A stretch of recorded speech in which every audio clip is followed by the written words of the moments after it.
એ બાબા સાહેબ આંબેડકરે આ સમાજના લોકોને ગામ વચ્ચે પંચાયતની ખુરશીમાં બેસતા કર્યા।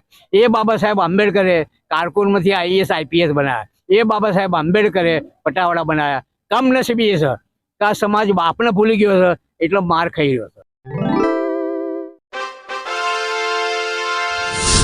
बहुजन साहित्य मेळाનું आयोजन કરવામાં આવ્યું છે ત્યારે કે जात पात के फेरे में उलझ रहे सब लोग मनुष्यता को खा रहा है रैदास नाम का रोग।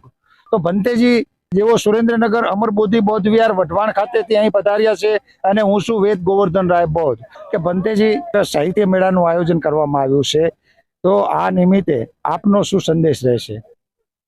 नमो बुद्धाय, जय भीम।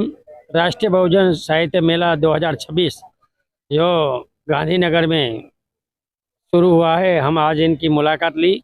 ऐसा होना चाहिए समाज जागृति के लिए और लोगों को पता होना चाहिए। लेकिन एक दुख की बात है, इतना बड़ा अहमदाबाद है और यहाँ पब्लिक कम है। ये समाज अभी भी सोया हुआ है। इनको जगाने के लिए हर साल ऐसा कार्यक्रम करना चाहिए। ऐसे हम कहते हैं और ऐसे करेंगे तो यहाँ लोग आएंगे, देखेंगे, पुस्तक खरीदेंगे, पढ़ेंगे, तो बहुत अच्छा कार्य होगा। नमो बुद्धाय। कौन से पुस्तक पढ़ने चाहिए सबसे पहले?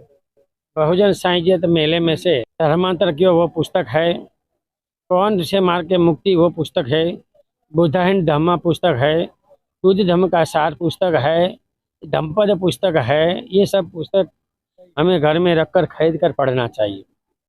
खूब ज सरस माहिती आपी भंतेजीए કે કયા કયા પુસ્તકો આપણે આપણા ઘરમાં રાખવા જોઈએ એટલું જ નહીં, પરંતુ એનું વાંચન કરવું જોઈએ, ચિંતન કરવું જોઈએ, અધ્યયન અને મનોમંથન કરવું જોઈએ। તો આપણી સાથે ભાનુભાઈ કે જેઓ જોડાયેલા છે, તો આપણે એમની સાથે વાતચીત કરીશું। સાહિત્ય મેળામાં આપનો શું સંદેશ? અમે તો 1976 મુવમેન્ટમાં છું। આજે જે કંઈ દેખાઈ રહ્યું છે એ મોટો હાવ દેખાય છે અને મનુવાદ જો આજે કોઈ ભડક્યો હોય તો હાવ ના કરે।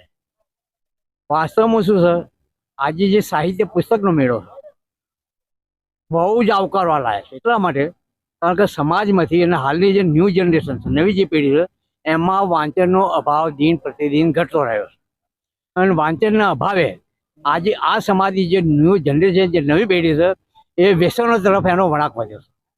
પરિણામ શું આવ્યું છે કે આજે હું એ વાતનો ચિંતિત એટલા માટે છું કે અમારા પૂર્વજે જે ભોગ્યું, આજે અમે જે ભોગ્યું, હવે અમારી આવનાર પેઢી ના ભોગવે એની ખાસ તકેદારી રાખવાની જરૂર છે। એનો માત્ર જો કોઈ વિકલ્પ હોય, એનો જો કોઈ રસ્તો હોય તો માત્ર બાબા સાહેબ આંબેડકર મિશનરે જ એના પડકાર ફેંકી શકે એમ છે। બાકી આ સમાજ તો વેચાયેલો વહેંચાયેલો છે, બહુ સ્પષ્ટ દેખાય। જરૂર એટલી છે, હું અહીંના આયોજકોને ખાસ એ કહેવા માગું છું કે તથાગત ગૌતમ બુદ્ધ ને ચાલતા બુદ્ધ પોતાને માનતા। એમણે અંગુલીમાલને એમ કહ્યું કે તું સ્થિર થા, હું તો સ્થિર છું। તો આ સમાજે સ્થિર થવું જોઈએ, એને મેરડી કારખાન તેજવી પડશે, રામકૃષ્ણ ભગાડવા પડશે। બાબા સાહેબ આંબેડકર સાહેબ, પેરિયાર, ફૂલે, બિરસા મુંડા, આમની વિચારધારાને જ્યાં સુધી શીખવાડશે નહીં ત્યાં સુધી આ સમાજ અધોગતિના પંથે હમણાં આજે પણ દેખાઈ રહ્યો છે। દુઃખની વાત એ છે કે આજે જે મનુવાદી, બ્રાહ્મણવાદી સત્તાઓ પર છે, એ લોકો હંમેશા ઈચ્છી રહ્યા છે કે આ દેશ હિન્દુ રાષ્ટ્ર જાહેર થાય અને હિન્દુ રાષ્ટ્રની બનાવવાની જાહેરાત કરી શકતા એટલા માટે નહીં કારણ કે આ દેશનું સંવિધાન બાબા સાહેબ આંબેડકરે બનાવ્યું છે અને બાબા સાહેબ આંબેડકરનું જે બંધારણ બનાવ્યું એના આજે કારણે આજે આ બહુજન સમાજના લોકો આજે એકત્રિત થઈ શકે છે કે એમને ગામ બહાર બપોરે ગામમાં પોતાના ઘરમાંથી, મોહલ્લામાંથી બહાર નીકળવાનો અધિકાર નહોતો।